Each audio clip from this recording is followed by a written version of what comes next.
The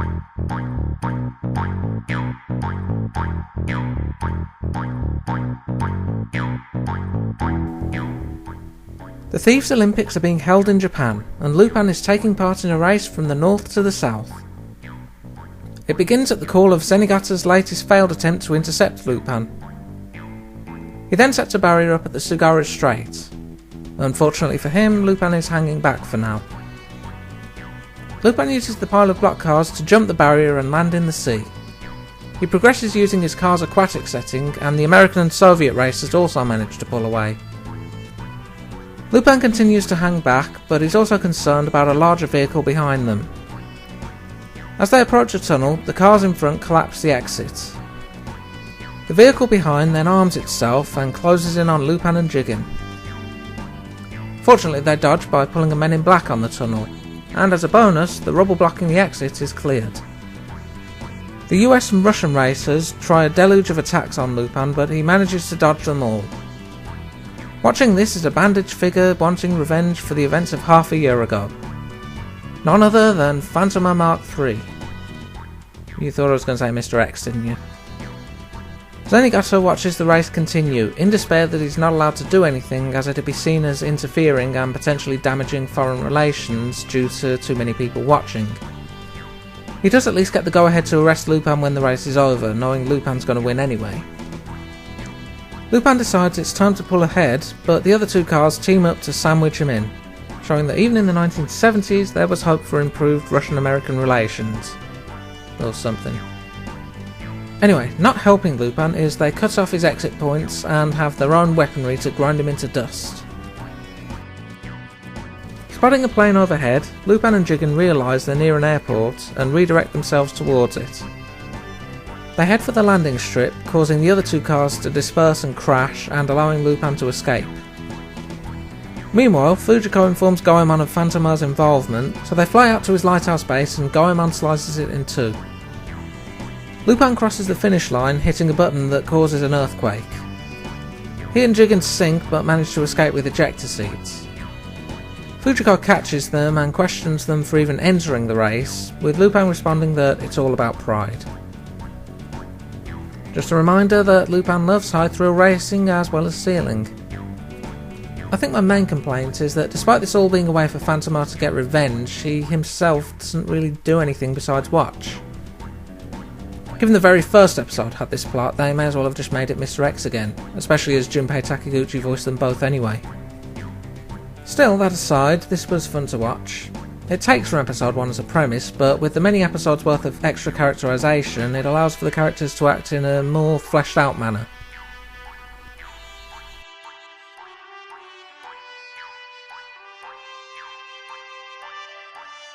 The gang are eyeing up the De Peers diamond mining operation in Johannesburg, having heard of a giant uncut diamond that was recently discovered. They break in that night, but Zenigata's waiting. Lupin sprays him with ink and a bunch of security carry him off, mistaking him for a mine worker thanks to the ink on his face. Apartheid in action, as Jigen notes. The gang steal the diamond without incident after that, noting that it seemed too easy as De Peers watches them with his right-hand man Guinness. Lupin has trouble actually cutting the diamond. Throwing it away, Goemon catches it and does it for him. As Guinness sneaks in using his colour changing ability, the gang admire the diamond, even mention their past sights at Tiffany's. Barely avoiding sneezing thanks to Lupin's pepper, Guinness uses his tongue to swipe Lupin's fried shrimp as a distraction. He then swipes the diamond as the gang argue. Goemon spots Guinness's footprints on the windowsill and Lupin reveals that he hid the real diamond in the phone, meaning he'll be back that night. Everyone retires for the night as Guinness sneaks in with a partner. As the gang sleep, Guinness and his partner stab them as a precaution. They then search for the diamond, but it's revealed the gang were hiding under the bed. They make an attack, exposing the Chameleon Men using pepper. They manage to grab one of them and unmask him. The man introduces himself as Mumba. He developed a colour-changing drug from chameleon extract as a means of combating skin colour segregation. I don't think I'm going to touch that. Mumba claims he was threatened by Guinness into helping him, and gets Lupin to help by telling him all the mean and nasty things Guinness said about him. As the gang take a break from their drive into the wilderness, Mumba reveals another quirk of the chameleon drug, namely only being able to eat bugs for about 3 months. He points out a spring the gang can cool off at, so they decide to take a drink. Mumba overhears Lupin say the real diamond is in Jigen's hat, so he uses his tongue to grab it. Turns out he was Guinness, having killed Mumba some time ago. He then douses the area with pesticide, revealing the spring was laced with the chameleon drug, meaning the gang will starve.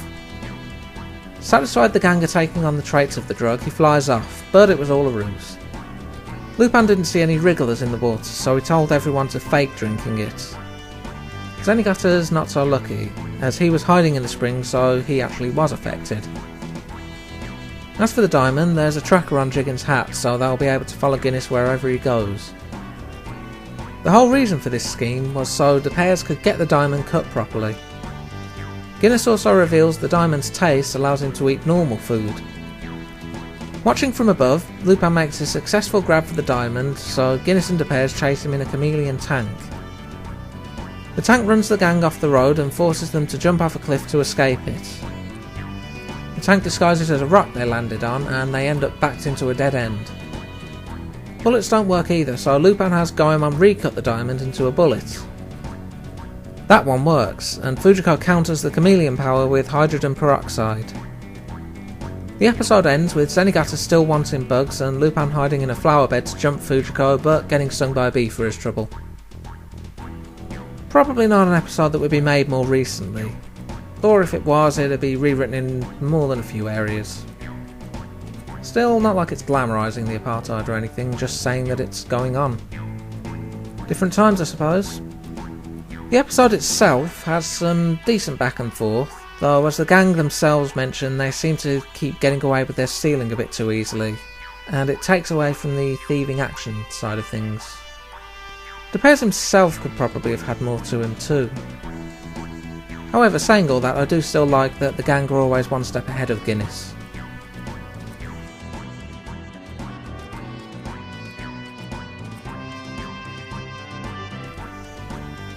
Fujiko is marrying the millionaire William Huffner. Lupin doesn't take this too well and shoots her as she leaves the church. A flashback reveals that Lupin tried to warn Fujiko that Huffner was dangerous, as all of his wives have disappeared soon after marrying him, though Fujiko decides his jewel collection is worth the risk. Back in the present, Jigen and Goemon fly by to help, but Lupin stands his ground as Zenigata approaches. Lupin reveals a bomb strapped to his jacket and sets it alight, jumping off the building as he blows up. Huffner heads back to his mansion and puts Fujiko's photo up in his photo gallery of 100 wives. We then learn that Huffner did indeed plan to kill Fujiko, and laments that Lupin got there first. Huffner heads down to his underground harem, satisfied that Fujiko will soon be joining them. Meanwhile, Lupin tries to contact Fujiko, but she's still unconscious. He hit her with a coma-inducing bullet, then faked his death using a smokescreen to blow up a decoy. Jigen admits he was convinced, but calls Lupin out on this plot being too reckless, though Lupin responds it had to be convincing. Plus this was Fujiko's idea anyway. Fujiko's funeral is carried out the next day, and she's taken back to Huffner's mansion. Lupin contacts her again and she finally wakes up. This is short-lived as the room fills with gas, though she's able to activate the tracker on her ring before she falls unconscious again. Lupin begins his search, but Huffner decides her ring is tacky and replaces it, smashing it and the transmitter.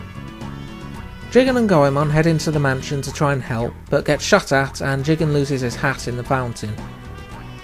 They take out their attackers and run ahead. Meanwhile, Fujiko wakes up in the harem room and is shocked at what she finds. Huffner, on the other hand, is happy that he gets to kill her himself.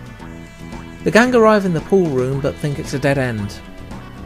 As they leave, Goemon spots Jigen's hat in the water, realising the pool and fountain are connected. He slices up the statue that opens the harem entrance, and the hiding butler is stopped before he can attack. Huffner closes in on Fujiko but is stopped by Lupin. Huffner then says that he has a woman set up to kill, as he doesn't kill men himself. Lupin spots the woman and fires on her as she begins firing herself, with the stray bullet hitting Huffner. Höfner activates a self-destruct in the room, because of course he has a self-destruct mechanism. Fujiko tries and fails to head back, realising the wives' rings would be worth a fortune.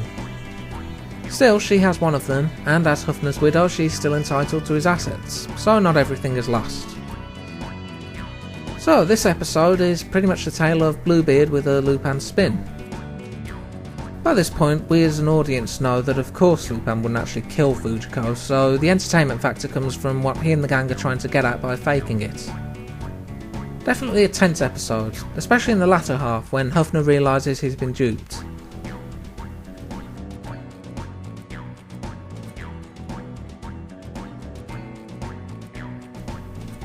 The gang are brought before the president of... as he was contacted by carrier pigeon asking for Jigen from a woman named Sister Angelica.